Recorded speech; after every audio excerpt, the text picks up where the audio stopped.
नमस्कार, DD news पर आप देखना शुरू कर चुके हैं हमारा खास प्रोग्राम। इस वक्त मैं हूं लाल चंद्र सिंह। अगले 1 घंटे में हम देखेंगे कुछ ऐसी खबरें जिन पर चर्चा जरूरी है और यह चर्चा हम करेंगे अपने संवाददाताओं और खास मेहमानों के साथ। आज सबसे पहले जो बात करेंगे अयोध्या का राम मंदिर, इसको लेकर खबरें आप पिछले कई दिनों से सुन ही रहे होंगे, देख ही रहे होंगे। जिस तरह से वहां एसआईटी का गठन किया गया, उसके बाद एसआईटी की रिपोर्ट आ गई, तो अब वहां पर एफआईआर हुई, 8 लोगों को गिरफ्तार भी किया गया है। 8 लोगों के खिलाफ एफआईआर हुई तो गिरफ्तार भी किया गया है। तो चढ़ावा चोरी में चुन चुन कर होगा हिसाब, ये मुख्यमंत्री योगी आदित्यनाथ भी कहकर गए थे अयोध्या में। इसी पर सबसे पहले बात करेंगे।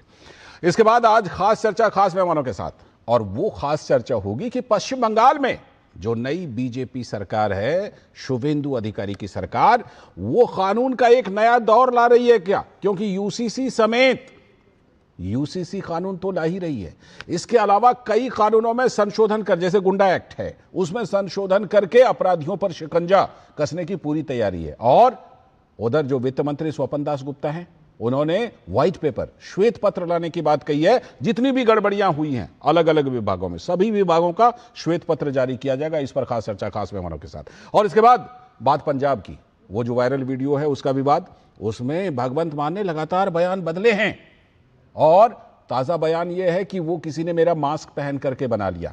लेकिन विपक्ष कह रहा है कि जब इतने बयान बदल रहे हैं तो सवाल तो उठते हैं कि फिर फोरेंसिक रिपोर्ट फर्जी वाली क्यों कोशिश की थी गुरुग्राम से लेने की। इन सभी मुद्दों पर होगी बात, होंगे तमाम सवाल जवाब। लेकिन सबसे पहले इस वक्त की हेडलाइंस। मुहर्रम पर शहर शहर पुलिस का कड़ा पहरा, यूपी से लेकर पश्चिम बंगाल तक चप्पे चप्पे पर रखी जा रही है पैनी नजर, संवेदनशील जगहों पर सख्त निगरानी। राम मंदिर चढ़ावा चोरी केस में योगी सरकार का बड़ा एक्शन, ट्रस्टी कृष्ण मोहन की शिकायत पर केस दर्ज होने के बाद 8 नामजद आरोपी गिरफ्तार।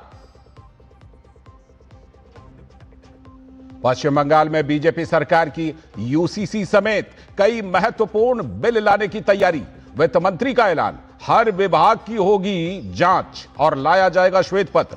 गुंडा एक्ट के तहत अब उपद्रव या सरकारी संपत्ति के नुकसान पर सख्त कार्रवाई और जेल की सजा। पंजाब के सीएम भगवंत मान ने वायरल वीडियो को अपने खिलाफ एक एनआरआई की साजिश होने का किया दावा, तो विपक्ष ने किया सवाल, अगर वीडियो सही नहीं है तो फिर मान इतनी बार बयान क्यों बदल रहे हैं और अपने लिए फोरेंसिक रिपोर्ट लेने की जल्दी क्यों थी? कोलकाता हादसे में मृतकों की संख्या बढ़कर हुई 15। गुरुवार रात मलबे से 3 और शव बरामद कर पहुंचाया गया अस्पताल। शुभेंदु सरकार ने उच्च स्तरीय जांच समिति का किया गठन, 7 दिनों के भीतर सौंपनी है रिपोर्ट। और अंतर्राष्ट्रीय मादक पदार्थ निषेध और तस्करी रोकथाम दिवस के मौके पर नई दिल्ली में नार्को कोऑर्डिनेशन सेंटर की हुई 10वीं बैठक। गृह मंत्री अमित शाह की अध्यक्षता में नई रणनीति पर हुआ मंथन, कहा हम नार्कोटिक्स के खिलाफ लड़ाई का रोडमैप कर रहे हैं तैयार। ये थी इस वक्त की हेडलाइंस। देखते हैं खबरों को विस्तार से, बात एजेंडों पर। आज सबसे पहला एजेंडा जो हमारा है वो कि राम मंदिर में चढ़ावा चोरी वाला जो मामला है उसमें एक एक पैसे का हिसाब होगा। पहले पूरी रिपोर्ट देखिए। देश के महत्वपूर्ण धार्मिक स्थलों में अयोध्या के रामलला के मंदिर में दुनिया के करोड़ों सनातनियों की अटूट आस्था है, इसमें तो कोई प्रश्न ही नहीं है। तो जाहिर है कि इस विश्व प्रसिद्ध मंदिर में कर्मचारियों की मिलीभगत से चंदा चोरी और चढ़ावा चोरी सबके भावना को आहत करती है।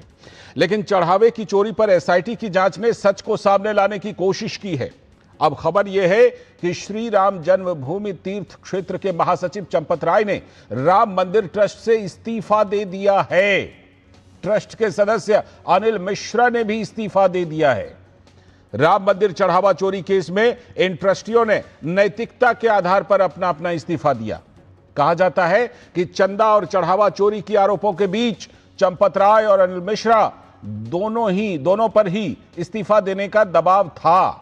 और वजह यह कि इनके नेतृत्व में कर्मचारी प्रबंधन की भूमिका देखने की थी, जिसमें यह खामी आई है।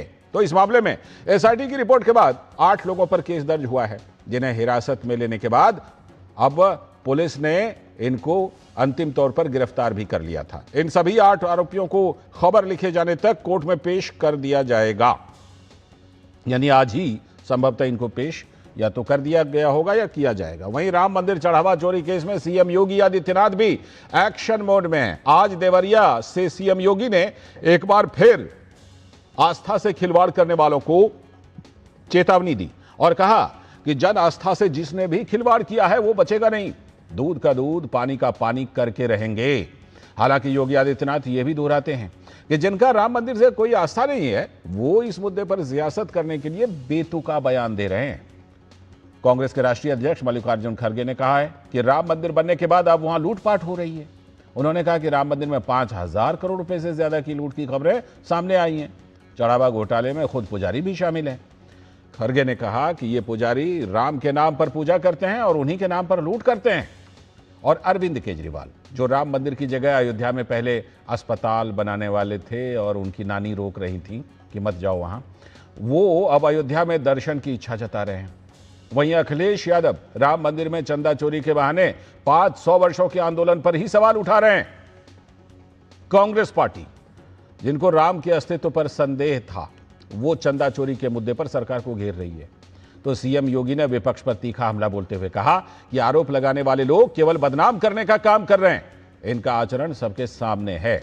जिन्होंने कभी राम भक्तों पर गोलियां चलवाई, श्री राम बोलने पर लाठियां चलवाई और कोर्ट में प्रभु राम के खिलाफ केस लड़े, वे लोग राम मंदिर को लेकर नसीहत दे रहे हैं। सीएम योगी ने अपने अयोध्या दर्शन के समय ही कहा था कि एसआईटी की रिपोर्ट आते ही एक्शन होगा।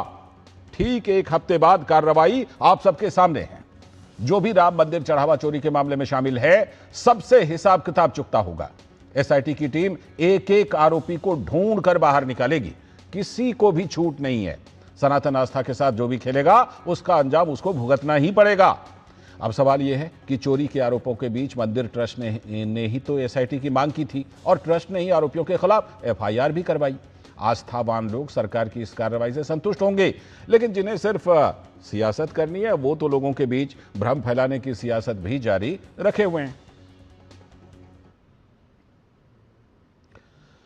तो उत्तर प्रदेश के मुख्यमंत्री योगी आदित्यनाथ ने कहा कि अयोध्या लोगों की आस्था का केंद्र है। जो लोग आक्षेप कर रहे हैं उनकी मंशा अच्छी नहीं है। अयोध्या हम सबकी आस्था की प्रतीक है, भारत के सनातन धर्म की आस्था की प्रतीक है। अयोध्या पर आक्षेप मत करो। प्रभु श्री राम की मर्यादा का पालन करना सीखो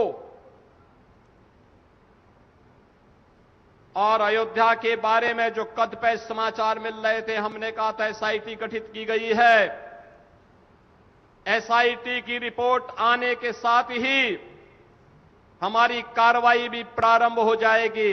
और आपने देखा होगा एसआईटी की रिपोर्ट आई, तुरंत कार्रवाई प्रारंभ हो गई। और मैं आश्वस्त करता हूं, जो मैंने कहा था दूध का दूध और पानी का पानी हम करके रहेंगे। तो मुख्यमंत्री योगी आदित्यनाथ बिल्कुल एक्शन मोड में। और विश्व हिंदू परिषद यानी वीएचपी के अंतर्राष्ट्रीय अध्यक्ष आलोक कुमार ने कहा कि आरोप लगने के तुरंत बाद ही एसआईटी बना दी गई थी और आरोपियों के खिलाफ अब एफआईआर भी दर्ज कर ली गई है। मैं इस दिशा में संतुष्ट हूं। मुझे संतोष है कि ये आरोप लगने के बाद में तुरंत एसआईटी की मांग की गई। मांग ट्रस्ट ने की। जब वो लोग जांच करने के लिए आए तो चंपत जी उस जांच के लिए प्रस्तुत हुए स्वयं। और फिर जैसे ही एसआईटी की रिपोर्ट सामने आई, जितने नाम थे उनके नाम लिखे, जिनके नाम नहीं थे पर हो सकते हैं तो एवं अन्य लोग लिखा, और जिस दिन उनको नाम मिले उसी दिन एफआईआर हो गई। मैं इससे संतुष्ट हूं।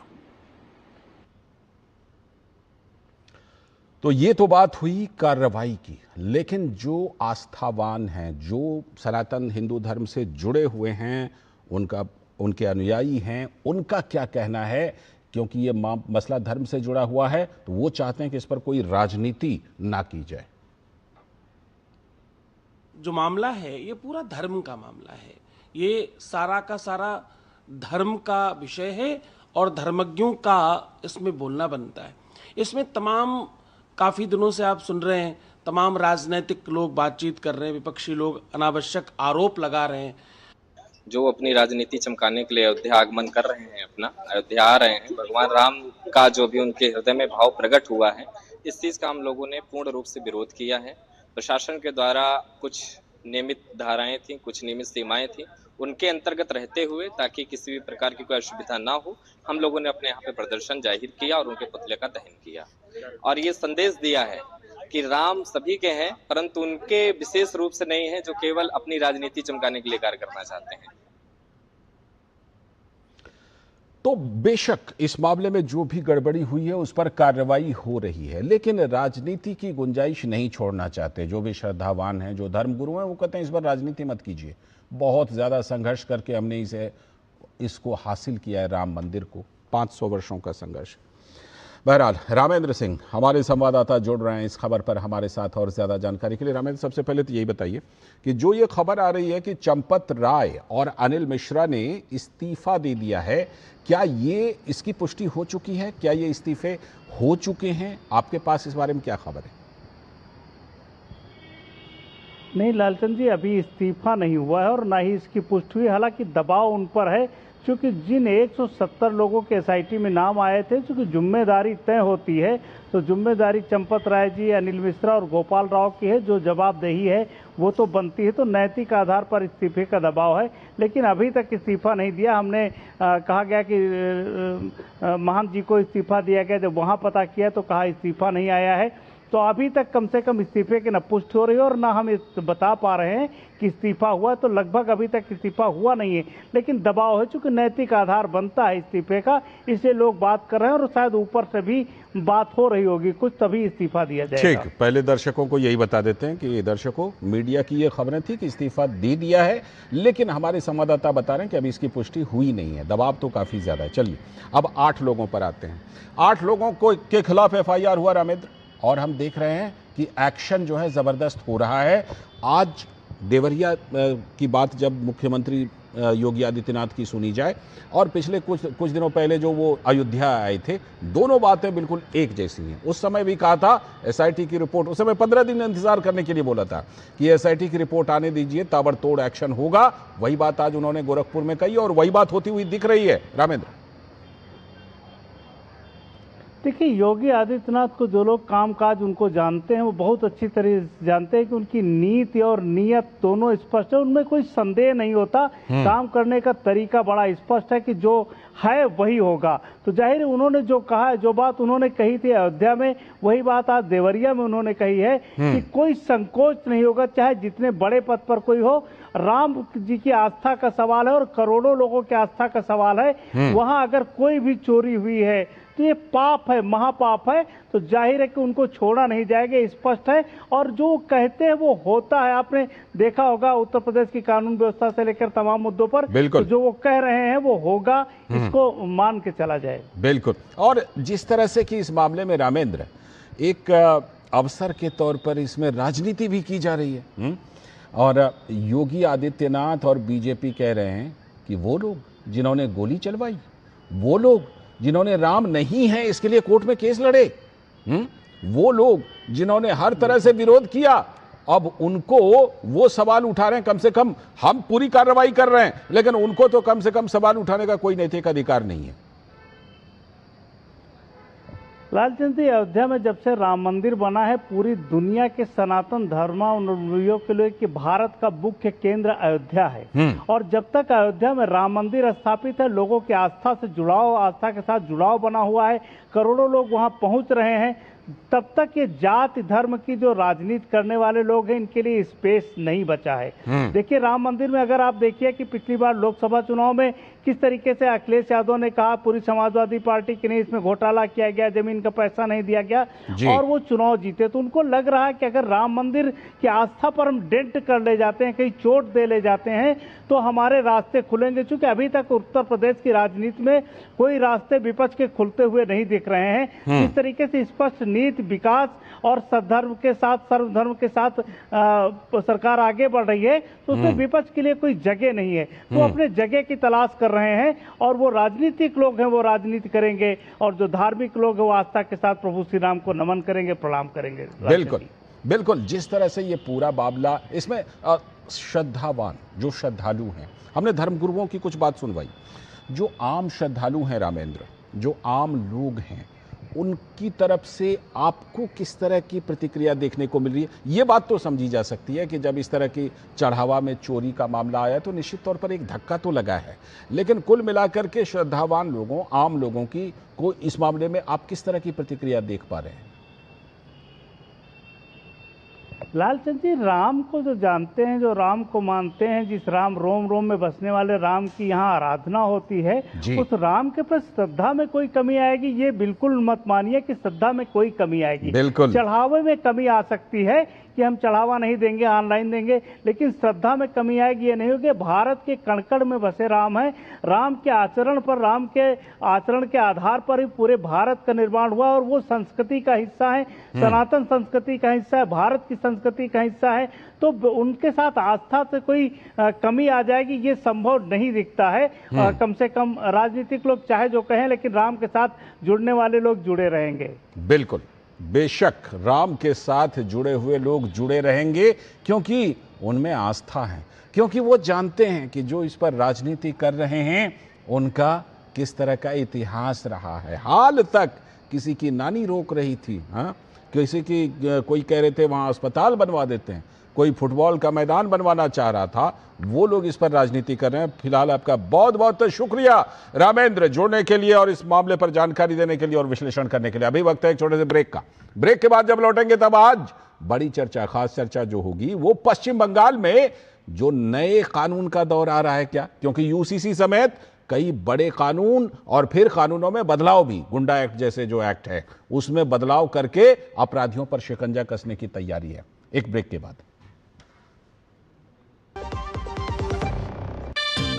खेलता है, झूलता उछलता है, दौड़ता कभी कभी दौड़ कराता है, आगे आगे बढ़ता है इंडिया, अमूल दूध पीता है इंडिया। मेरी पसंद, मेरी पसंद, मेरी पसंद, मेरी पसंद, हमारी पसंद, हम सबकी पसंद। मजबूत देश का मजबूत सरिया हो गया स्टील। स्वागत है ब्रेक के बाद। डीडी न्यूज पर आप देख रहे हैं इस वक्त, और इस वक्त पर अब जो हम बात करने वाले हैं वो पश्चिम बंगाल में कई नए कानून को लाने की जो तैयारी है, इसमें यूसीसी भी शामिल है। तो पश्चिम बंगाल में कानून का नया दौर आने वाला है क्या, पहले रिपोर्ट देखते हैं। पश्चिम बंगाल की शुवेंदु सरकार आगामी सोमवार को विधानसभा में समान नागरिक संहिता यानी यूसीसी विधेयक पेश करने वाली है, ऐसी खबर आ रही है। दरअसल याद कीजिए, भाजपा ने अपने संकल्प पत्र में चुनाव के दौरान ही वादा किया था कि सत्ता में आने के 3 महीने के अंदर अंदर पश्चिम बंगाल में यूसीसी लागू कर दिया जाएगा। और अब सरकार उसी संकल्प को सिद्ध करने की दिशा में तेजी से अपना कदम बढ़ा रही है। ये तो बात हो गई यूसीसी की, और भी कई बड़े कानून। इसके साथ ही नई बीजेपी सरकार राज्य के 54 साल पुराने कानून में बदलाव भी करने जा रही है, और इस मामले में एक ऐसा ब्रह्मास्त्र लाने जा रही है जो अपराधियों की रीढ़ तोड़ देगा। इस नए कानून को उत्तर प्रदेश के बुलडोजर मॉडल से भी कई गुना अधिक घातक और सख्त माना जा रहा है। तो इसको लेकर पूरे पश्चिम बंगाल के गुंडा और मवालियों में अभी से खौफ है। पश्चिम बंगाल राज्य सरकार 1972 में बने हुए कानून the West Bengal maintenance of public order act 1972 1972 इसमें संशोधन करने जा रही है। साथ ही श्वेत पत्र की भी बात है। पश्चिम बंगाल की नई भाजपा सरकार पूर्ववर्ती तृणमूल कांग्रेस सरकार के कार्यकाल की कथित अनियमितताओं, अधूरी परियोजनाओं और वित्तीय कुप्रबंधन को उजागर करने के लिए अलग अलग विभागों के द्वारा श्वेत पत्र जारी करेगी। अब जहां तक यूसीसी की बात है, क्योंकि सबसे ज्यादा चर्चा इसी की है, तो बीजेपी शासित कई राज्यों में इस पर बड़ी तेजी से काम चल रहा है। गोवा में तो यह कानून एक तरह से पहले से ही लागू था ही। उत्तराखंड में यह कानून लागू हो चुका है बीजेपी शासित राज्यों में। गुजरात और असम में यह पारित हो चुका है और राष्ट्रपति से मंजूरी मिलने के बाद लागू भी हो जाएगा। इसके अलावा महाराष्ट्र विधानसभा में इस पर चर्चा चल रही है। इस समय भी इन दिनों चर्चा चल रही है, जबकि उत्तर प्रदेश, मध्य प्रदेश, छत्तीसगढ़, राजस्थान और ओडिशा जैसे राज्यों में भी इस पर काम चालू है। तो यूसीसी बीजेपी शासित राज्यों में एक के बाद एक लाई जा रही है। पश्चिम बंगाल के सीएम शुभेंदु अधिकारी ने दावा किया कि पश्चिम बंगाल में यूसीसी तो हर हाल में लागू होगा। देखिए, यूनिफॉर्म सिविल कोड बंगाल में होगा, एक प्रोसीड्योर होता है। हम लोग असेंबली में बताऊंगा। एक कमेटी बनता है एक सिटिंग जज के नेतृत्व में। गुजरात, उत्तराखंड, आसाम में जिस तरीके से हुआ प्रोसीड्योर मानते हुए होगा। बाकी असेंबली में मानने बताऊंगा मैं। लेकिन विपक्ष इसका विरोध कर रहा है। सीपीआईएम के नेता हन्नान मोल्ला का आरोप है कि ये यूसीसी दरअसल आरएसएस का एजेंडा है। तो common civil code is there one of the major target of RSS. Naturally they will do wherever they are in power. बताइए, संविधान में वर्णित है, यूसीसी कह रहे हैं आरएसएस का एजेंडा है। बहरहाल पश्चिम बंगाल में कई मुद्दों पर एक साथ इस समय उथल पुथल है। भाजपा के सांसद सौमित्र खान ने टीएमसी नेता अभिषेक बनर्जी के विदेश में इलाज के लिए जाने की याचिका के खारिज होने को लेकर कहा कि वो तोलाबाज है। कितनों को फंसा चुके हैं अभी तक। एक कोर्ट और आपका अभिषेक बनर्जी का बात है। मैं तो जानता हूं अभिषेक बनर्जी एक तोलाबाज है। अभिषेक बनर्जी एक तोलाबाज है और बहुत सारे आदमी को फंसाया भी है। जो संपत्ति किया है उसका पीछे भी देखना चाहिए। कोर्ट का जो डिसीजन है वो सबका डिसीजन है, हम लोग को मानना पड़ेगा। इन बातों को सुनकर आपको लग गया होगा कि पश्चिम बंगाल में कितना उथल पुथल है और कितनी तेजी से काम हो रहा है और किस तरह नए नए कानून यूसीसी समेत सभी कानूनों को लाने की तैयारी है। आज इसी पर बड़ी चर्चा, खास चर्चा हम करने वाले हैं और इसमें हमारा साथ देने के लिए जुड़ रहे हैं आशुतोष झा जी, भारतीय जनता पार्टी के प्रवक्ता, पश्चिम बंगाल भाजपा के प्रवक्ता हैं। बहुत बहुत स्वागत आशुतोष जी। राहुल लाल जी राजनीतिक विश्लेषक हैं और बड़ी मजबूती से विपक्ष के समर्थन में, कांग्रेस के समर्थन में बातें रखते हैं। राहुल जी स्वागत, बहुत बहुत स्वागत आपका। सौरभ दत्ता हमारे संवाददाता जुड़ चुके हैं ग्राउंड जीरो से, यानी कि कोलकाता से। तो अब मैं चर्चा की शुरुआत करूं सबसे पहले सौरभ दत्ता से। सौरभ, बड़ी चर्चा है भाई, यूसीसी की चर्चा है, गुंडा एक्ट की चर्चा है, व्हाइट पेपर यानी श्वेत पत्र की चर्चा है और भी बहुत सारी चर्चा है। लगता है शुभेंदु अधिकारी जो कुछ भी संकल्प पत्र में बीजेपी ने डाला है चुनाव प्रचार के दौरान, यूसीसी समेत सभी चीजों पर बड़ी तेजी से काम करने के लिए बिल्कुल उस पर बढ़ चुकी है और काम कर रही है और कई काम कर चुकी है।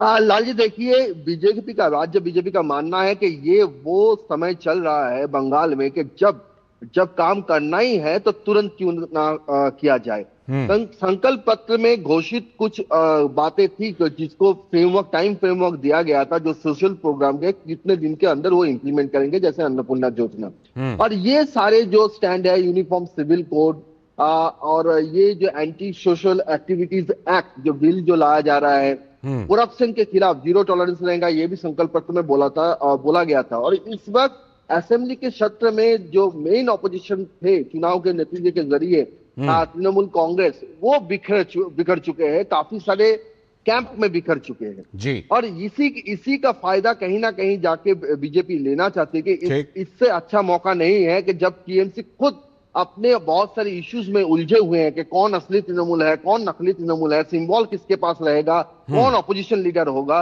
जब टीएमसी का ये सब मुद्दा है, तब बीजेपी का मुद्दा है, भाजपा का मुद्दा है, विकास का मुद्दा है। विकास के लिए वो लोग जो बजट पेश किया गया है उसमें कल सपन दासगुप्ता ने एक बात कहा है कि हमारे पास दो ऑप्शन थे, एक हम कुछ नहीं करेंगे और दूसरा जो प्रोजेक्ट्स यहाँ पर सेंट्रल प्रोजेक्ट्स जो लागू नहीं किया गया था, ममता बनर्जी ने लागू नहीं किया गया था, तो उन्होंने राफली एक एस्टिमेट दिया कि इससे 60,000 करोड़ मिल रहे हैं और 10,000 करोड़ इसी जो प्रोसेस जो है इससे ग्रांट मिल रहा है, जो सेंट्रल के जो नियम है अगर उन नियमों को पालन किया जाए तो उसी के चलते उन्होंने विकास का मुद्दा चुना है और विकास के साथ साथ कानूनी व्यवस्था जो है उसमें सुधार लाने का भी काम उन्होंने शुरू कर दिया है। यूनिफॉर्म सिविल कोड उसका एक नींव है।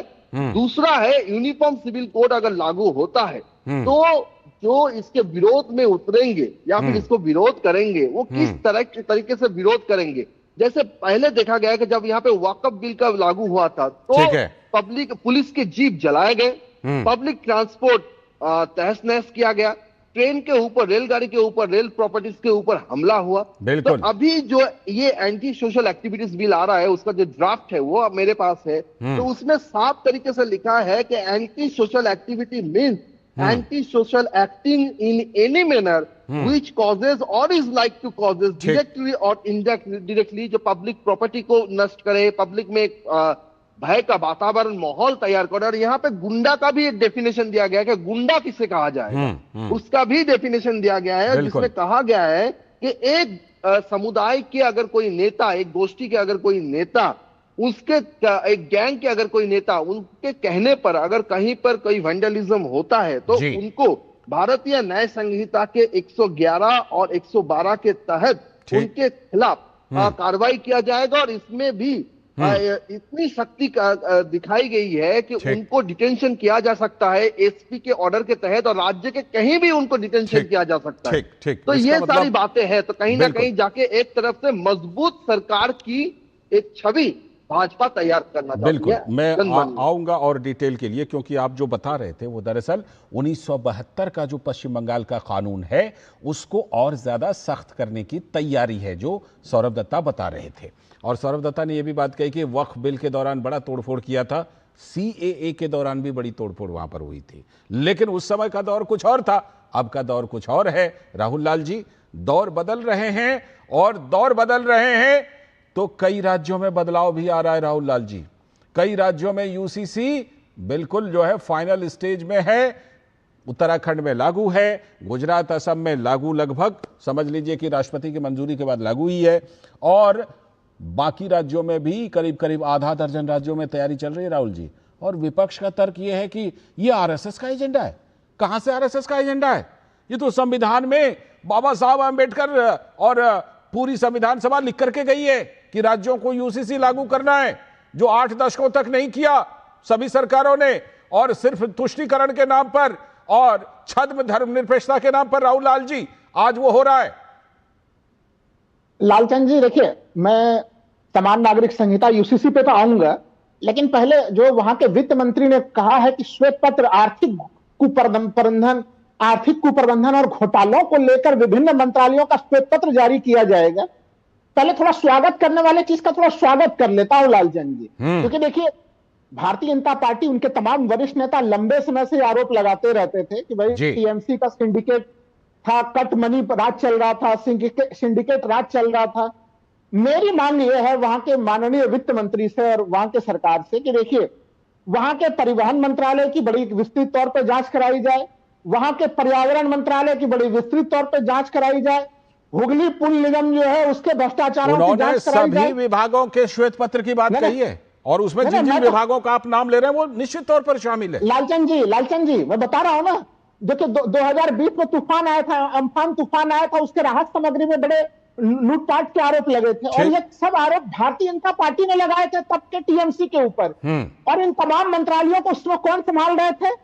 माननीय मुख्यमंत्री जो अभी है शुभेंदु अधिकारी, वही इन सब मंत्रालयों को संभाल रहे थे जी। मैं नारदा शारदा चिट फंड और वो नारदा जो स्टिंग ऑपरेशन है, मैं तो उसकी बात भी नहीं कर रहा, मैं तो बात कर रहा हूं कि ये इन मामलों के ऊपर क्या मुख्यमंत्री के ऊपर जो तमाम आरोप खुद उस समय बीजेपी के वरिष्ठ नेताओं ने लगाए बाकी थे, जवाब तो आशुतोष जी देंगे, लेकिन मैं इतना कह सकता हूं कि उन्होंने सभी विभागों में श्वेत पत्र लाने की बात कही है, तो वो विभाग शामिल है ना? यूसीसी पर बाद में आऊंगा, क्योंकि आपने यूसीसी पर बाद में बोलने की बात कही है। पहले आशुतोष जी का इसी पर जवाब मैंने स्वागत किया है इसका। आप स्वागत कर रहे हैं। आशुतोष जी कह रहे हैं सारे विभाग, जिन विभागों का इन्होंने नाम लिया उसका भी व्हाइट पेपर आएगा, श्वेत पत्र।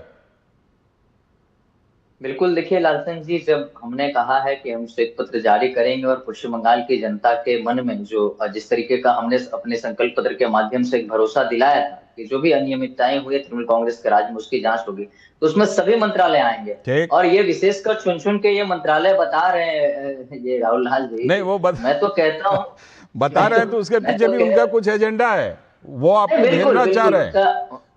उनका एजेंडा मैं समझ रहा हूँ, मैं तो स्वागत कर रहा हूँ। अरे मैं तो ये कह रहा हूँ कि ये भारतीय जनता पार्टी में ही संभव है कि शुभेंदु अधिकारी जी के मुख्यमंत्री बनने के बाद भी जो आरोप उनके ऊपर लगे थे और सीबीआई जिसकी जांच कर रही है, उन्होंने क्लीन चिट नहीं दी है। और मैं आपको भाजपा प्रवक्ता के रूप में ये आपको आश्वासन भी दिला देता हूँ, यदि क्लीन चिट उनको मिलेगी तो अदालत से मिलेगी, इसमें सरकारी कोई पदक्षेप नहीं लिया जाएगा। हम तो कह रहे हैं कि जीरो टॉलरेंस हमारा करप्शन के प्रति तो कोई भी वो रहे। और उनके इतिहास की आप बात कर रहे हैं, तो उस समय में मुख्यमंत्री ममता बनर्जी थी। जब फाइनली कोई फाइल पास हो रही होगी मुख्यमंत्री के द्वारा, तो फिर उसका स्वागत करेंगे। तो क्या उस समय फिर बोलने लगेंगे नहीं शुभेंदु अधिकारी जो मंत्रालय के एमआईसी थे उन्हीं के ऊपर सारे आरोप मर दिए गए। इसीलिए आपका अच्छा स्वागत है। ये उम्मीद भी आप भाजपा से ही कर पा रहे हैं, तृणमूल कांग्रेस के राज में तो आप नहीं कर पा रहे थे कि श्वेत पत्र आएगा भी। आप भाजपा से उम्मीद कर रहे और स्वागत कर रहे, तो हम भी आपको आश्वासन दे रहे कि हर एक मंत्रालय के और हर एक विभाग की जांच होगी। ठीक, राहुल जी कुछ काउंटर करना चाह रहे हैं?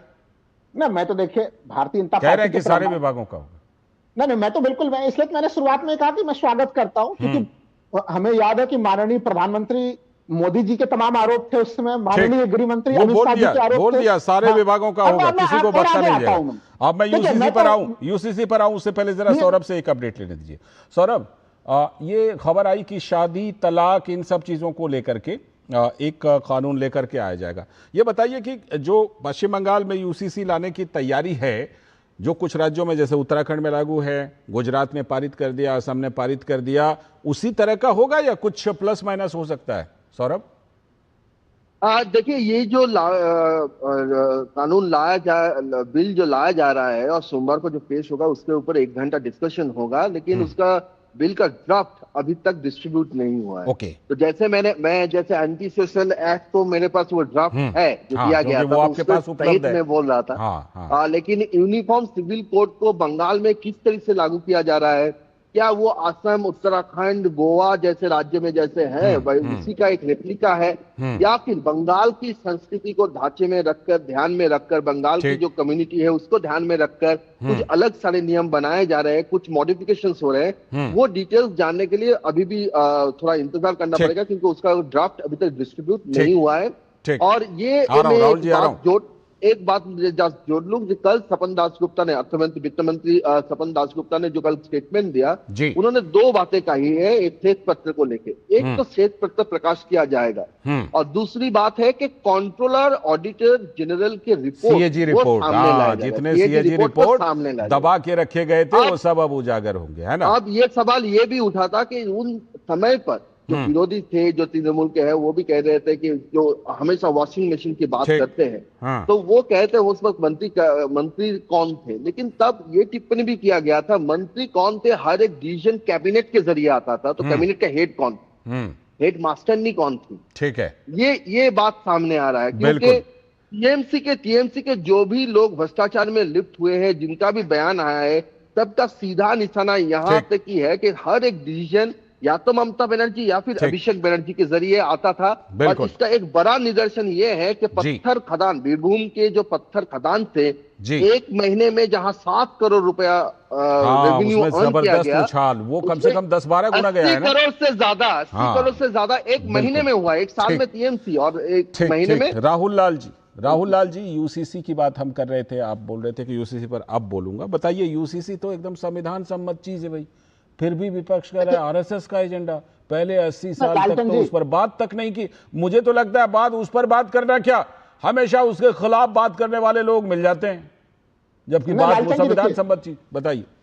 नहीं, आप बिल्कुल सही कह रहे हैं कि यूसीसी भारतीय संविधान का हिस्सा रहा है, संविधान सम्मत चीज है। ठीक, लेकिन क्या भारतीय जनता पार्टी उसको संवैधानिक तौर पे, देखिए नाम क्या है, यूसीसी, समान नागरिक संहिता, यूनिफॉर्म सिविल कोड। हाँ, तो जो पार्टी ये कहती है कि एक देश एक विधान, वो देखिए क्या नाटक चल रहा है यहाँ पे।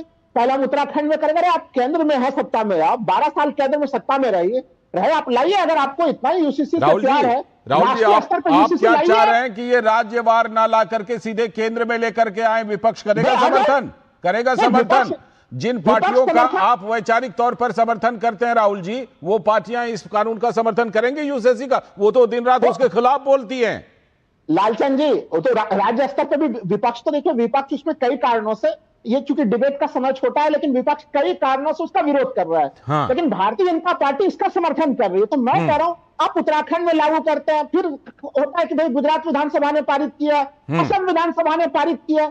ये जो राज्यवार की कहानी चल रही है, और आप जो स्टोरी हेडलाइन मैनेजमेंट करके जो जनता को बार बार दिखा रहे हैं कि यूसीसी से आप ही प्यार कर रहे हैं, अरे 12 आपको कहीं ये चिंता तो नहीं है राहुल जी, कहीं ये तो चिंता नहीं है कि यूसीसी लागू करने का फायदा भाजपा किस्तों में ले रही है? बिल्कुल, कभी इस राज्य में लागू किया, वो खबर आई, वो हेडलाइन बनी, उसका फायदा मिला, फिर दूसरे राज्य में ऐसा ही, फिर तीसरा राज्य, ये चिंता है क्या? नहीं, ये चिंता बिल्कुल नहीं कि भारतीय जनता पार्टी किस्तों में लाभ ले रही है। उनको जितना लाभ लेना है ले ले। इस देश की जनता बहुत जागरूक है, जनता समझ रही है कि भारतीय जनता पार्टी यूसीसी के नाम पे गंभीर नहीं है। आशुतोष जी का जवाब, नाटक ज्यादा कर रही है। आशुतोष जी, राज्यवार क्यों, एक ही बार केंद्र में क्यों नहीं यूसीसी कानून? ये सवाल राहुल लाल जी का है। आशुतोष जी बताइए। देखिए, राहुल लाल जी ने जनता के समझदारी पर अपना भरोसा जताते हुए कहा कि जनता समझदार है। हाँ। तो जनता समझदार है इसलिए तो जब हमने पश्चिम बंगाल में संकल्प पत्र में कहा कि हम सरकार में आएंगे तो यूसीसी लाएंगे, तो उन्होंने अभूतपूर्व जनादेश दे दिया, 200 पार का आंकड़ा हमको छूने दिया। इसका मतलब जनता तो चाह रही है कि राज्यवार ही आए। कम से कम बाबा साहेब अम्बेडकर का जो स्वप्न था, उन्होंने जो चीजें संविधान में सम्मिलित की थी, उस पर कोई पार्टी यदि काम कर रही है तो भारतीय जनता पार्टी कर रही है। जो विपक्ष है तथाकथित, इसको आरएसएस का एजेंडा बता रहा है। और ये तो स्वागत योग्य है कि संविधान को आरएसएस मान रही है। इसका सर्टिफिकेट आज स्वयं सीपीएम के एक नेता ने दिया कि आरएसएस ही संविधान को मान रही है। ये स्वागत योग्य कदम है। दूसरी चीज, ये जो अन्य चीजें आ रही है, देखिए यूनिफॉर्म सिविल कोड आएगा तो जो तथाकथित एक समुदाय है पश्चिम बंगाल का, उनको एक आदत सी रही है। आदत सुधरने में समय लगता है कि जब सीएबी पर बात हुई थी, सीए पर, तो भी यहाँ पर बस जलाए गए थे, ट्रेन जलाई गई थी। जब वक्फ एक्ट पर बात हुई तो भी यहाँ पर बस जलाई गई, ट्रेन जलाई गई। अब चूंकि इस पर बात होगी, फिर वो अपना पुराना आदत लाएंगे, तो उसके लिए शुभेंदु अधिकारी जी एक रोड मैप बना रहे हैं कि पहले अन्य बिलें आएंगी, पहले उसके खिलाफ जिस तरीके से संपत्ति कुर्की से लेकर आशुतोष जी क्या हम ये सही समझ रहे हैं कि यूसीसी लाने के समय में, जो सौरभ भी कह रहे थे कि यूसीसी लाने के समय में सीएए की तरह, वक्फ कानून की तरह तोड़ फोड़ गुंडागर्दी ना हो, उसकी पहले से तैयारी होगी कि पहले 1972 के कानून में संशोधन करके शिकंजा कस लो, उसके बाद यूसीसी कानून को लाओ, ये तैयारी है क्या? बिल्कुल, देखिए जब शुभेंदु अधिकारी जी ने शपथ ग्रहण किया था, उसके साथ हफ्ते भर के अंदर पार्क सर्कस में एक बार उपद्रव करने की कोशिश कुछ लोगों ने किया था। उस समय शुभेंदु दा ने कहा था कि उनसे बुरा मुख्यमंत्री कोई पश्चिम बंगाल में नहीं होगा यदि ऐसी घटनाएं दोहराई गई तो। लेकिन उसके बाद भी हमारे पास एक स्ट्रॉन्ग लीगल नेटवर्क, लीगल तो जो ऑप्शन है वो खुले रहने ही चाहिए, और पश्चिम बंगाल में तो अवश्य ही चाहिए, क्योंकि कुछ लोगों को 15 वर्षों में एक अजीब सा फ्री हिट खेलने का आदत हो गया। तो उनको जो कुछ नियम कानून समझाने के लिए हमें आवश्यकता और संवैधानिक तरीके से हम कर रहे हैं। यदि हम ऐसे कुछ चौतरफा तैयारी है लगता है। हाँ, चौतरफा तैयारी पूरी तैयारी है। पश्चिम बंगाल को साफ करना है, जो गुंडा राज है उससे पश्चिम बंगाल की कानून व्यवस्था को सुधारना है, और जो पुलिस प्रशासन का राजनीतिकरण नहीं बल्कि अपराधीकरण हो गया। पश्चिम बंगाल के लॉ एंड ऑर्डर को देखिए, मैं तो मानता हूं कि पश्चिम बंगाल इसमें लॉ एंड ऑर्डर के बड़े खराब सिचुएशन से गुजर रही है, उसको दूर करने के लिए कुछ मजबूत कानून की जरूरत पड़ रही है, तो लाना चाहिए। चूंकि देखिए हम लोगों ने बुलडोजर न्याय शब्द सुना था, इनकाउंटर न्याय शब्द भी सुन लिया हम लोगों ने, अब नया शब्द सुन रहे हैं कि अंडा फेंक फेंक के मारिए और न्याय प्रदान कीजिए। हाँ। तो ये तो सोचिए कि अराजकता की कैसी सिचुएशन बनी हुई है, और नाम लगा दीजिए जनता के ऊपर। आप अराजक समूहों को संभाल नहीं पा रहे हैं। आप सोच के देखिए, कभी एक टीएमसी के वरिष्ठ नेता ममता बनर्जी से कुणाल घोष मिलकर बाहर आ रहे थे, जो जेट सिक्योरिटी का सबसे सुरक्षित क्षेत्र है कोलकाता का, वहां पर मीडिया के कैमरों के सामने। राहुल जी, बुलडोजर का इस्तेमाल, अंडे का इस्तेमाल, बल्कि पहले तो ना जाने किन किन हथियार का इस्तेमाल इस देश में हमने क्या क्या नहीं देखा, क्या क्या नहीं देखा। और सिर्फ पश्चिम बंगाल की ही बात कीजिए, पश्चिम बंगाल ने क्या क्या नहीं देखा। पश्चिम बंगाल ने हत्या देखे, लूट देखे, बलात्कार देखे, पश्चिम बंगाल ने घर जलाने, बस्तियां जलाने तक को देखा, पश्चिम बंगाल ने गांवों में नरमुंड मिलने को देखा। वो वहां की राजनीतिक संस्कृति रही है। ऐसे में अगर 1972 के कानून को कड़ा करके सरकार स्थिति को सुधारना चाहती है तो समर्थन होना चाहिए। राहुल जी, मैं तो कह ही रहा हूं कि इस समय आप सोच के देखिए ना कि अभी हम लोगों ने एक वीडियो देखा कि उसमें वहां पे पूर्व नगर पालिका अध्यक्ष को लोग जो कि जूते की माला पहना रहे हैं, कान पकड़ के उठक बैठक करा रहे हैं। मैं कह रहा हूं कि चलिए अगर टीएमसी के नेता भ्रष्टाचार के मामले में संलिप्त हैं, अरे कानूनी कार्रवाई कीजिएगा कि ठीक है, मैं इस पर आशुतोष जी का जवाब लेता हूं। आशुतोष जी, ये तो वास्तव में ये तो बिल्कुल जो पब्लिक का काम क्या था, लोगों का काम था वोट देना। उन्होंने वोट दिए, सरकार बदल दी। सरकार बदलने के बाद लोगों का काम, लोग जिस तरह से एक्शन ले सकते थे, लोग जिस तरह से बदला ले सकते थे, वो उन्होंने ले लिया। अब जिस तरह की बात राहुल जी उठा रहे हैं कि चाहे अंडे से मारना, चाहे जूते की माला पहनाना, कानून व्यवस्था को अपने हाथ में लेने की बात को तो सही नहीं ठहराया जा सकता। आशुतोष जी, ये तो जिम्मेदारी नई बीजेपी सरकार की बनती है कि ऐसी घटना ना हो, वहां की पुलिस की जिम्मेदारी बनती है। आशुतोष जी, बिल्कुल लालचंद जी, देखिए हमारे प्रदेश अध्यक्ष समित भट्टाचार्य जी ने जिस दिन हमारा रिजल्ट आया उसी दिन कहा था कि हम किसी भी हिंसा को बर्दाश्त नहीं करेंगे। और राहुल लाल जी को शायद ये अपडेट नहीं होगा कि जिस कुणाल घोष के ऊपर अंडा चलने की बात कर रहे हैं, उसमें जो अंडा चलाया था उसकी गिरफ्तारी की। हाँ, ये बात सही है, गिरफ्तारी हुई है उस मामले में, ठीक। गिरफ्तारी की। लेकिन मैं पूछ रहा हूँ कि जब जेपी नड्डा, अरे आपको आज सुन लीजिए, अरे भाई सुन लीजिए ना, जेपी नड्डा उस समय में मिनिस्टर थे, कैबिनेट मिनिस्टर। आज आपको Z+ सिक्योरिटी याद आ रही है, वो भी तरह के हमले हुए थे, सच बात। उनके ऊपर किस तरह के हमले हुए थे, मुख्यमंत्री का बयान भूल गए। साथ में ईडी अधिकारियों पर, CBI अधिकारियों पर कैसे कैसे हमले हुए हैं, ये बात सच है। और मुख्यमंत्री का बयान क्या आया था, नड्डा गड्ढा चड्डा, यानी एक कैबिनेट मिनिस्टर, यूनियन मिनिस्टर के ऊपर तलवार से, लाठी डंडे से हमला हुई थी। और पश्चिम बंगाल के मुख्यमंत्री का ये बयान था राहुल जी। इसलिए अभी जो अंडे बरस रहे हैं ना, बहुत कम बरस रहे हैं। अरे बदलाव के लिए आपको जनता ने वोट दिया, आपको बदलाव लाने के लिए दिया है, पड़े हुए अंडे खोलने के लिए कि आप तमाम जनता के नाम पर भारतीय जनता पार्टी के कार्यकर्ताओं को भेज दीजिए। अभिषेक बनर्जी ने कहा था, ये कोट एंड कोट है कि 4 तारीख को जब रिजल्ट आएगा 12 बजे के बाद देखेंगे किसका बाप आता है दिल्ली से। ये तो भाषा की और भाजपा और विद्युत सामग्री बनाने की बात थी भाजपा में नहीं हो रही है। मैं बदले की भावना नहीं ले रहा हूँ, लेकिन ये जो भावनाएं बोली गई थी आम जनता के प्रति, ये बताइए ना, इतने तमाम जगह पे डीजे नहीं बज रहा है, डीजे नहीं बज रहा। राहुल लाल जी, उस समय में आपका मुंह नहीं खुलता। और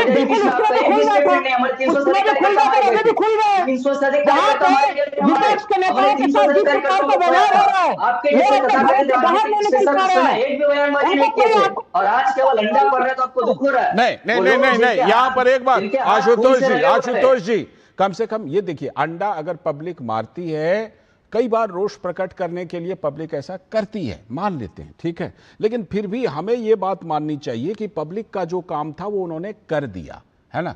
अब जिनको भी सजा मिलनी है वो सजा व्यवस्था से, कानून से मिलनी है, उसी की तैयारी व्हाइट पेपर ला करके भी की जा रही है। सौरभ, व्हाइट पेपर लाने का मकसद, जो भी गड़बड़ियां हुई हैं, अब इस पहलू पर भी जरा आ जाते हैं कि जो भी गड़बड़ियां हुई हैं, धांधली हुई हैं, घोटाले हुए हैं, भ्रष्टाचार हुए हैं, उन सब का चुन चुन कर हिसाब शुभेंदु अधिकारी वहां पर करने वाले हैं। जी देखिए, बिल्कुल ये जो कदम उठाया जा रहा है उसमें कहा गया है कि अगर अर्थ दफ्तर को 8,15,891 करोड़ का जो ऋण है, वो ऋण कहां से आया, ये अर्थ दफ्तर से व्हाइट पेपर निकाल के CAG रिपोर्ट से ये पता कराया जाएगा। वैसे ही एजुकेशन डिपार्टमेंट में ये देखा जाएगा कि वहां पे नौकरियों का घोटाला का जो आरोप हुआ वो क्यों ये स्थिति बनी कि इतने सारे जो मेरिटोरियस जो स्टूडेंट है उनको सड़कों पर उतरना पड़ा। वैसे ही मिड डे मील का जो आरोप है, बालू तस्करी का जो आरोप है, वो सारी बातों को ध्यान में रखकर हर एक डिपार्टमेंट को, जो पिछले 15 साल की शासनकाल में जो मुद्दे को लेकर बंगाल की जुबाएं रास्ते पर उतर आई थी, वो स्थिति क्यों बनी है। दूसरी बात यह है कि करप्शन को लेकर, करप्शन से जीरो टॉलरेंस नीति में पुलिस तो कार्रवाई कर रही है, साथ ही साथ CM शुभेंदु अधिकारी का कहना है कि उनका जो प्रॉपर्टीज है वो प्रॉपर्टीज भी क्रॉप किया जाएगा और उसको ऑक्शन में डाला जाएगा, उसका भी बिल ये सोमवार को लाएंगे। तो कहीं ना कहीं ये इसलिए है क्योंकि मानना ये है कि पब्लिक मनी को आप खुद के हिसाब से खुद के फायदे के लिए आपने अपना प्रॉपर्टी बनाया है, पब्लिक प्रॉपर्टी जो पब्लिक मनी था उससे, तो इसीलिए पब्लिक के हित के लिए वो ऑक्शन किया जाएगा। तीसरी बात यह है कि जो डीम थेरेपी की बात चल रही थी और डीम थेरेपी को लेकर भी मुख्यमंत्री शुभेंदु अधिकारी का बयान आया है। उन्होंने कहा है कि कानून अपने हाथ में ना ले, पुलिस अपना कार्रवाई कर रही है, सरकार अपना काम कर रही है। और अच्छा, मैं यहाँ पर बता दूं, सौरभ जो बोल रहे थे ना, कौन सा थेरेपी बोल रहे थे सौरभ, क्या थेरेपी? डीम थेरेपी। ये एक्चुअली इसको पश्चिम बंगाल में अंडे को वो बोला जाता है ना, क्या बोला जाता है पश्चिम बंगाल में, बंगाली में? अंडा थेरेपी। डीम बोलते हैं। क्या बोलते हैं? डीम बोलते हैं। डीम थेरेपी, हाँ, यस, बिल्कुल। राहुल जी, कम से कम इस बात के लिए तो तारीफ होनी चाहिए। देखिए, कई राज्यों में सरकारें बदलती हैं और ये कह करके सरकार में पार्टियां आती हैं कि अरे हमें आने दीजिए, हम भ्रष्टाचार को मिटा देंगे, पूरी कार्रवाई करेंगे, उसके बाद सब कुछ धीरे धीरे नॉर्मल होता जाता है। लेकिन पश्चिम बंगाल की शुभेंदु सरकार की इस मामले में तारीफ करनी पड़ेगी, जिस तरह का एक्शन ले रहे हैं, भ्रष्टाचार को जिस तरह भ्रष्टाचार पर एक्शन लेने जा रहे हैं, जिस तरह व्हाइट पेपर आ रहा है। राहुल जी। लालचंद जी, देखिए, मैंने शुरुआत में भी मैं कहना चाह रहा था कि भारतीय जनता पार्टी के जो परंपरागत नेता हैं उसके तुलना में कम से कम शुभेंदु अधिकारी ज्यादा साफगोई वाले व्यक्ति हैं। अच्छा, अब देखिए, भारतीय जनता पार्टी के किसी नेता का कोई वीडियो आ गया, बीजेपी के अंदर फूट डालने की कोशिश, आशुतोष जी। फूट नहीं डाल रहा, मैं जल्दी से पूरा कर देता हूँ लालचंद जी अपने बाकी को। देखिए, इनके ऊपर कोई वीडियो आ जाए, 1 मिनट में कह देते हैं कि एआई का फेक वीडियो है। मैं तो करता हूँ शुभेंदु अधिकारी जिन्हें अब तक कम से कम जो वो उनका नारदा स्टिंग ऑपरेशन था, उसको उन्होंने एआई वीडियो फेक वीडियो नहीं कहा है उन्होंने। तो इस मामले को लेकर मैं उनकी तारीफ करूंगा। मैं अच्छा, थोड़ा आप बिल्कुल चला रहे हैं इधर-उधर हैं आशुतोष जी, नहीं चला रहा। लेकिन मैं ये कहूंगा कि देखिए, जनता अभी भी ये सवाल पूछेगी भारतीय जनता पार्टी के जो दिल्ली में बैठी हुई जो बीजेपी नेतृत्व है, कि अगर जिस नेता के ऊपर आप पहले भ्रष्टाचार के आरोप लगा रहे थे उन्हीं को आप मुख्यमंत्री बना देते हैं, आशुतोष जी का जवाब। ये जो कैसेट है नारदा शारदा की और शुभेंदु अधिकारी जी के ऊपर लगाने आरोप की, ये कैसेट लगभग 2021 से बज रहा, जब से हमने एलओपी बनाया शुभेंदु दा को। 5 वर्षों तक उन्होंने पश्चिम बंगाल के एक सदन में किया और फिर भी आपका कैसेट फेल हो गया। हमने 200 सीट पाया। ये आप 2021 से रिकॉर्डिंग बजा रहे हैं, कम से कम पूरा अपडेट करिए। लोग अब नई चीजें सुनना चाह रहे हैं। ये बात सच है। इस मामले में जो अदालत में हो चुका है उन सब चीजों को ध्यान देना चाहिए कि अदालत में इस मामले पर कहां तक बात जा चुकी है ना। कलकत्ता हाईकोर्ट में पीआईएल फाइल हुआ था। मैं आपको अपडेट कर दूं छोटा 30 सेकंड में कि कलकत्ता हाईकोर्ट में एक तृणमूल कांग्रेस से जुड़े हुए वकील ने पीआईएल फाइल किया था कि शुभेंदु अधिकारी के ऊपर जो जांच है वो स्लो है। और ऑनरेबल चीफ जस्टिस ने कहा था इसमें इंटरफेरेंस की कोई दरकार नहीं है, जांच जो है ठीक चल रही है। ठीक है, शुक्रिया आज की चर्चा में समय इतना ही था। शुक्रिया आशुतोष जी, राहुल जी और सौरभ, आपका भी बहुत बहुत शुक्रिया। तो पश्चिम बंगाल में बड़े बड़े बदलाव होने जा रहे हैं। यूसीसी, गुंडा एक्ट, व्हाइट पेपर, तमाम चीजें आने वाले दिनों में वहां से बहुत सारी खबरें, बहुत सारे डेवलपमेंट मिलने वाले हैं। हम चर्चा करते भी रहेंगे। अभी वक्त है ब्रेक का। ब्रेक के बाद जब लौटेंगे तो बात करेंगे पंजाब के उस वायरल वीडियो की, उसमें नया क्या हुआ है, इस पर करेंगे बात ब्रेक के बाद। जब धरती चीर कर निकलता है लोहे का पत्थर और मिलता है मोंगिया के जोश से, फिर तपता है, पिघलता है और बनता है फौलाद। अब होता है सरिया सारी खूबियों के साथ। मोंगिया स्टील, मजबूत देश का मजबूत सरिया।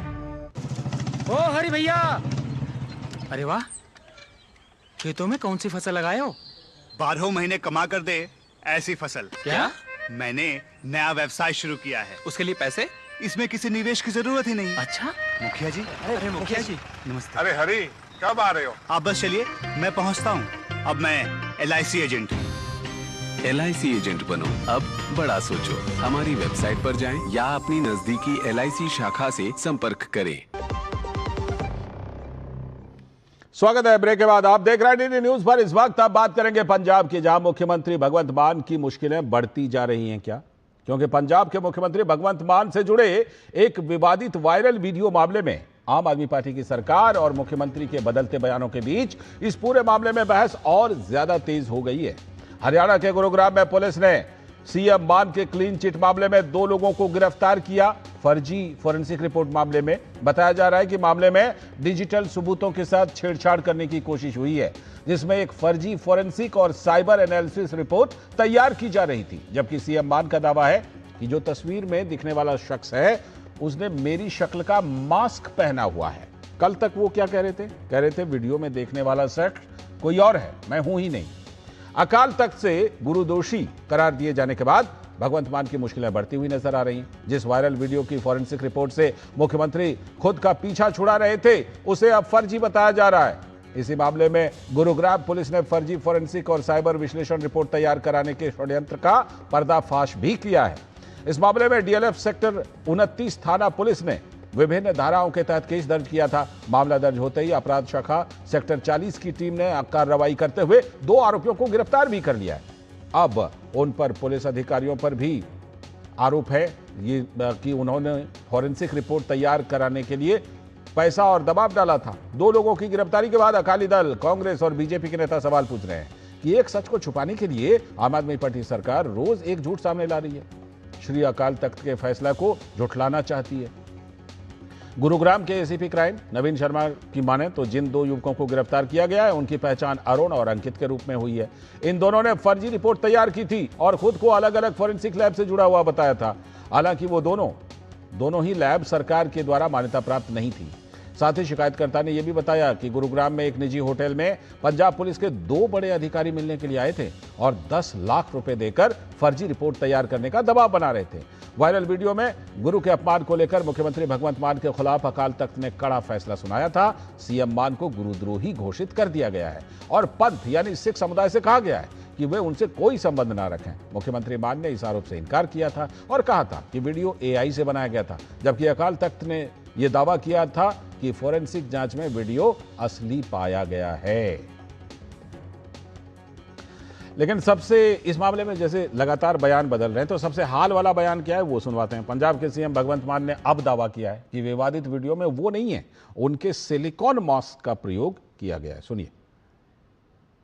इदां दी वीडियो नूं अकाली दल, कांग्रेस ते बीजेपी ने यह बना रखा भी आह भगवंत मान दा पता नहीं किहड़ा लूपोल साडे हत्थ आ गया। लै हुण देखो तुसीं असीं पंजाब दा मुद्दा ही पलट दांगे। आ वीडियो जी मास्क वो बंदा मंगाया उन्हें केजरीवाल का मास्क भी मंगाया। और कभी मान के सहयोगी रहे, लेकिन आजकल भाजपा के नेता राघव चड्ढा, उन्होंने सीएम मान के इस्तीफे की मांग की है।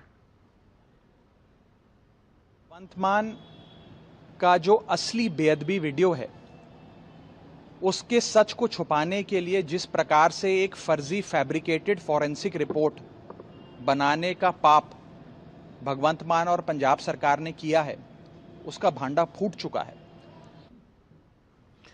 बात कांग्रेस की भी सुन पाते हैं। पंजाब कांग्रेस के अध्यक्ष जो अमरिंदर राजा वड़िंग हैं, उनका कहना है कि सीएम भगवंत मान को तुरंत इस्तीफा दे देना चाहिए और अकाल तख्त और पंजाब की जनता से माफी भी मांगनी चाहिए।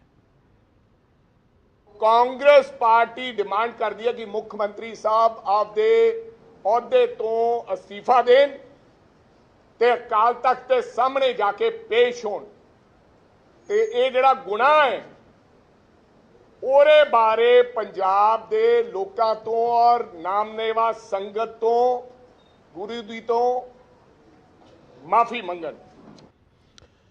साथ ही शिरोमणि अकाली दल के नेता अर्शदीप कलेर का कहना है कि जनता पंजाब सीएम के तौर पर भगवंत मान को नकार चुकी है। उनके सभी वादे भी फर्जी ही साबित हुए। बचाया किसको जा रहा है? मुख्यमंत्री पंजाब को। तो आज ये फर्जी वाड़ा एक्सपोज हो चुका है और मैं ये समझता हूं कि अब इनके पास कहने को कुछ नहीं बचा। अब ये सिर्फ संगत से माफी मांगे तो अच्छी बात है।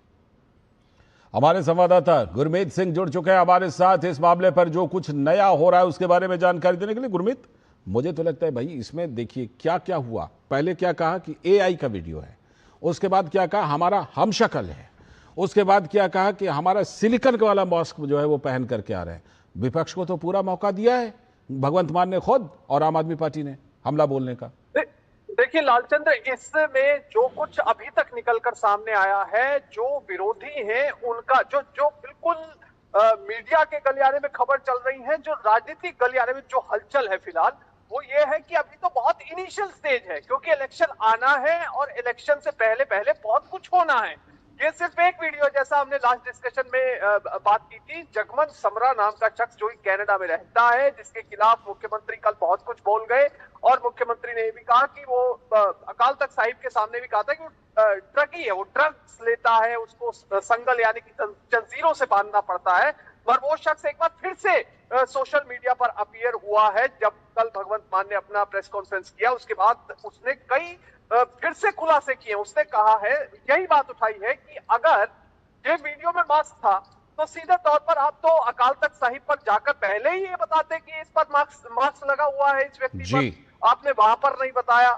उसके बाद जो श्री अकाल तख्त साहिब ने अपनी फोरेंसिक लैब से जांच करवाई और दो जगह से करवाई, वहां पर जो सबसे पहला फैक्ट है जिस पर ओपिनियन आती है वो यही है कि क्या इस शख्स ने कोई मास्क तो नहीं पहना हुआ, तो उस पर भी कोई मास्क की बात नहीं आई।